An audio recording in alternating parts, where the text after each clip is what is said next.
أشهد أن محمدا رسول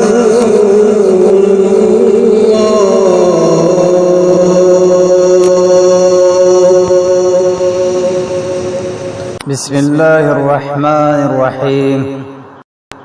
نظر بد کا علاج و دم۔ نظر بد لگ جاتی ہے، قرآن کریم اور حدیث شریف سے بھی یہی پتہ چلتا ہے۔ نبی صلی اللہ علیہ وسلم نے فرمایا ہے کہ نظر برحق ہے۔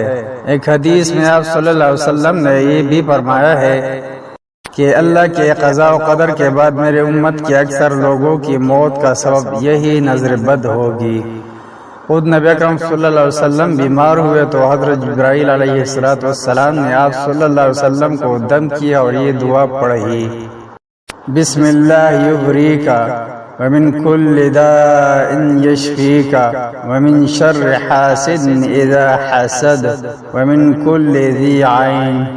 میں اللہ کے نام سے دم کرتا ہوں، وہ آپ صلی اللہ علیہ وسلم کو ہر چیز سے شفا عطا کرے گا، حاسد کے حسد سے اور ہر نظر بد والے کے شر سے بھی۔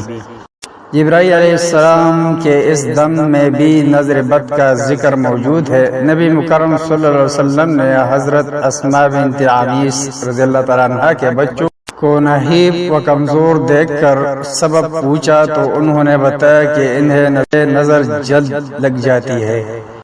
اس پر آپ صلی اللہ علیہ وسلم نے انہیں حکم فرمایا کہ انہیں دم کیا کرو، اور نبی کریم صلی اللہ علیہ وسلم نے ایک بچے کو روتے دیکھا تو فرمایا اسے نظر کا دم کرو۔ ایک حدیث سے پتہ چلتا ہے کہ انسانوں کی طرح ہی جنوں کی نظر بھی لگ جاتی ہے۔ نظر لگنے سے پہلے احتیاطی تدابیر۔ اگر بعض تدابیر اختیار کر لی جائے تو نظر لگتی ہی۔ مثلا نمبر 1، قرآن کریم کی آخری 2 سورت معوذتین خصوصاً سورہ الفلق بکثرت پڑھتے رہنا چاہیے۔ نمبر 2، سورہ الکہف کی آیات 29 سے پتہ چلتا ہے کہ اگر کوئی چیز پیاری لگے تو ماشاء اللہ لا حول ولا قوت الا باللہ کہے۔ بعض حدیث میں اس کے ساتھ ہی برکت کی دعا کرنے کا ذکر بھی آیا ہے، یعنی ماشاء اللہ تبارک اللہ کہے یا پھر اللہم بارک فی کہے۔ نمبر 3، جو لوگ نظر لگانے میں معروف ہوتے ہیں ان کی نگاہوں سے اپنے آپ کو اور اپنی قیمتی و خوبصورت اور پیاری چیزوں کو احتیاطاً بچا کر رکھے۔ اگرچہ اللہ کے حکم کے بغیر کوئی کسی کو کچھ نقصان نہیں دے سکتا ہے، پھر بھی احتیاط کر لے۔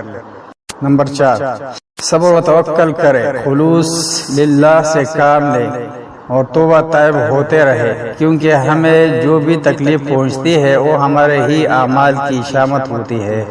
نمبر 5، عقید توحید پر کار بند رہے اور تمام شرکیات و بدعات سے مکمل اجتناب کرے، کیونکہ شرک خود ایک ظلم ہے اور بدعات سراسر گمراہی و موجب جہنم ہے۔ نمبر 6، جنات و جادو سے بچاؤ کی احتیاطی تدابیر میں جن اذکار و دعاؤں کا ذکر کیا جا چکا ہے وہ پڑھتے رہنے سے بھی نظر بد سے انشاءاللہ محفوظ رہیں گے۔ نمبر 7، سورہ الفاتحہ، آیت الکرسی، سورہ البقرہ کی آخری 2 آیتیں اور سورہ الاخلاص پڑھتے رہا کرے۔